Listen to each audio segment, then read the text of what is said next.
Uma seguidora me perguntou por que as testemunhas de Jeová não se envolvem em política. E a resposta oficial é simples, mas a realidade não tem nada de simples.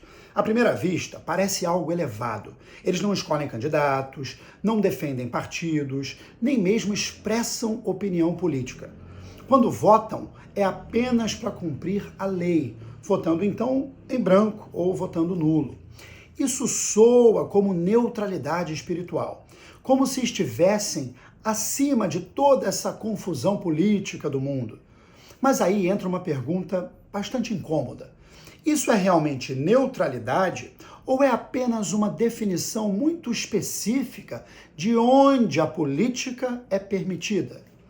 Porque uma coisa precisa ficar muito clara. A política externa é sim proibida, mas a política interna, essa é absoluta.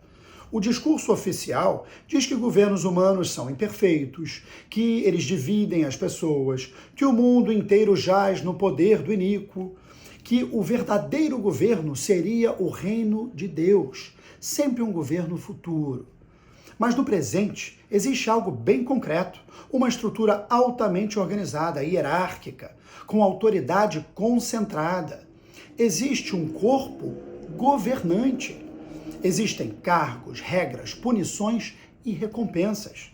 Existe um grupo muito pequeno que decide e milhões que simplesmente obedecem. Mas isso não é chamado de governo, é chamado de teocracia. Um outro nome parece que consegue mudar tudo, não é mesmo?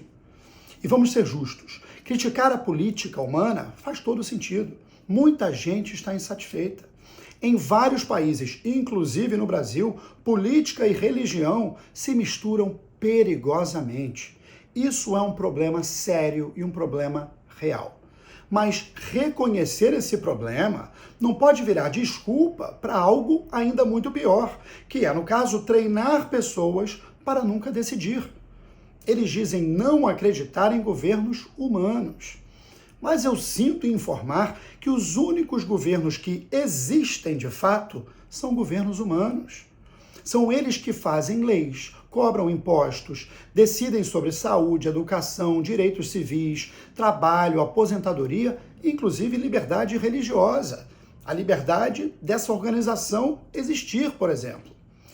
Negar isso não é espiritualidade, é negar a realidade.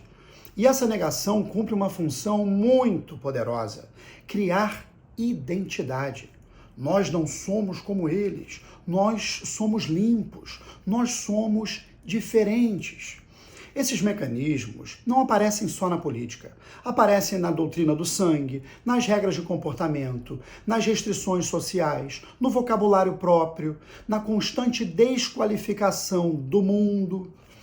O sacrifício, ele vira prova de fidelidade. A renúncia vira pertencimento. A diferença vira uma superioridade moral. É assim que se constrói o nós contra eles. E não se esqueçam, sem esse mecanismo, o grupo simplesmente colapsa. E existe também um benefício institucional muito claro. A imagem de neutralidade facilita a atuação global, reduz atritos e garante proteção jurídica. Curiosamente, apesar de dizer que governos humanos não importam, a organização luta intensamente para ser reconhecida por esses governos como religião, garantindo assim benefícios legais e isenções. Quando esse status de religião é questionado, as batalhas jurídicas são longas e caras. Nesses momentos, governos humanos deixam de ser tão irrelevantes assim. Isso é bem interessante. Mas o custo real dessa neutralidade não é pago pela organização. Quem paga é o indivíduo. Ele abre mão da participação social, do exercício pleno da consciência, do direito de escolher. E aqui está o ponto central de tudo isso. Eles dizem não se envolva na política, mas internamente existe uma estrutura profundamente política. Hierarquia rígida, decisões centralizadas, regras impostas de cima para baixo, punições severas para discordância. controle sobre família, relações, escolhas pessoais e até sobre o futuro. Isso não é ausência de política, isso é monopólio político. E fica uma reflexão muito importante. Se a gente analisasse esse sistema apenas pelo funcionamento interno, sem o rótulo religioso, a que tipo de regime isso se pareceria? Porque, pensem comigo, um sistema sem oposição legítima, onde decisões não podem ser questionadas, onde a autoridade não é eleita nem revisável e onde discordar tem consequências severas. Curiosamente, é exatamente esse tipo de governo que o mundo todo diz combater. Já pararam para pensar nisso? Então, o que fica claro é que a política externa é sim proibida, mas a política interna é total, absoluta e inquestionável. Portanto, a pergunta nunca foi por que eles não se envolvem em política?